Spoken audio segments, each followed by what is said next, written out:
Good day everyone, especially to our teacher. Our topic for today is all about office layout and an office environment. Topic number 2. Office layout and office environment. What is office layout? The office layout reflects the corporate statement of your business. It creates a wholesome environment that can make everybody at easy but efficient in their work at the same time. Means the systematic arrangement of office equipment, machine, and furniture providing adequate space to office personnel for regular. An office layout can be practical only when it makes your employees more efficient in their tasks.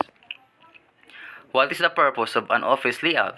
Office layout is defined as the arrangement of all physical components within the available floor space to provide the maximum effectiveness and the coordination of these components into an effective or an attractive unity. Here's the types of layout. Report by Ria Joy. There are many types of office layout, but I'll choose in 5 examples.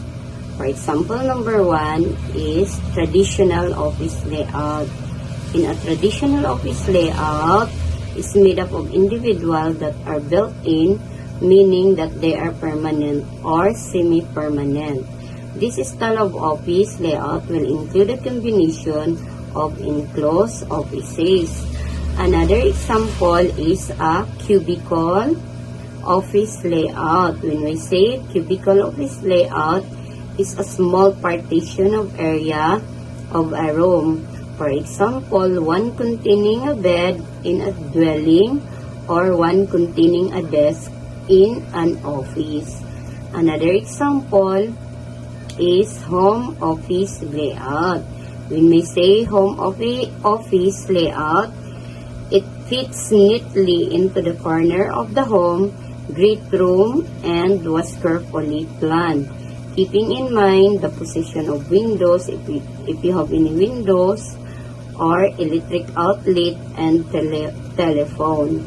So that is home office layout. Another example of office layout is low partition office layout.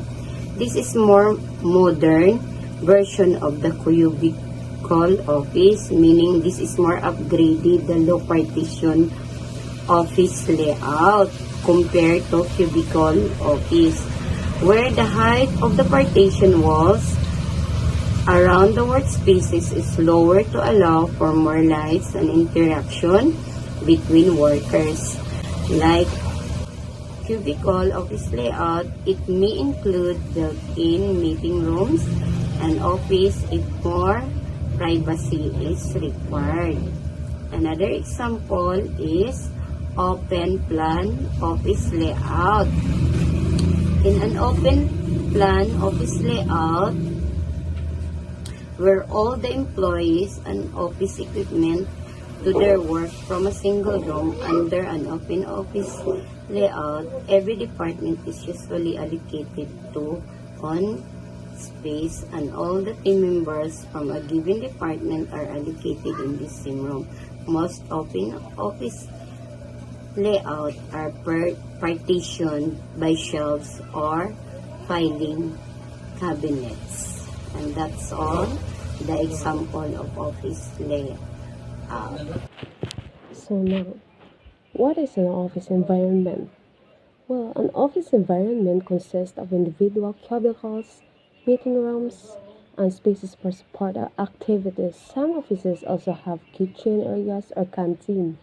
Maintaining an office environment is very necessary for the workflow to gain momentum, requires attention to chemical hazards, equipment and workstation designs, physical environment, temperature, humidity, light, noise, ventilation, and space. Task design, psychological factors, personal interactions, workplace, job control, and sometimes chemical or other environment exposures. So, so what are the types of work environment? Like realistic, investigative, artistic, social, enterprising. So now, what is realistic? This environment promotes physical activity and may be best for more employees, also called DOORS. Investigative, this type of environment is built on critical thinking, experimentation, and problem solving. Artistic, this environment encourages innovation and experimentation as well as personal expression. Artistic environments are often best for more known as creators who thrive in more flexible and emotional settings. Social, we all know this. What is social means that this type of environment promotes communication, helping healing and education between employees. Enterprising, this work environment also involves communication but has an emphasis getting others towards goals. So those are the types of environment. Um, we'll know that we'll know that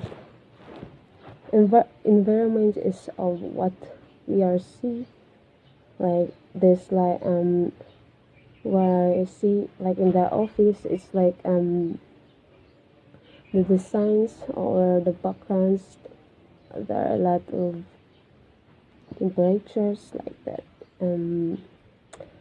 What makes an office environment healthy environment? Of course, maintaining a health office environment requires attention to chemical hazards, equipment and workstation design, physical environment, temperature, humidity, light, noise, ventilation, and space, task design, psychological factors, personal interactions, workplace, job control, and sometimes chemical or other environmental exposures. Yeah, like what I've said is um, the office needs the environment, a environment, healthy environment.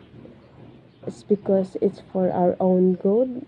Of course, when you work in an office, it's like we need to be to avoid like what we're going to happen.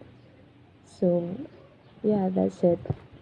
And what makes an office a toxic work environment? Of course, the most obvious indicator of a toxic office environment is that the company's culture prioritizes business outcomes at the expense of employee retention, job satisfaction, and mental health. Yeah, it can be happening. The toxic work environment. That's it. Thank you.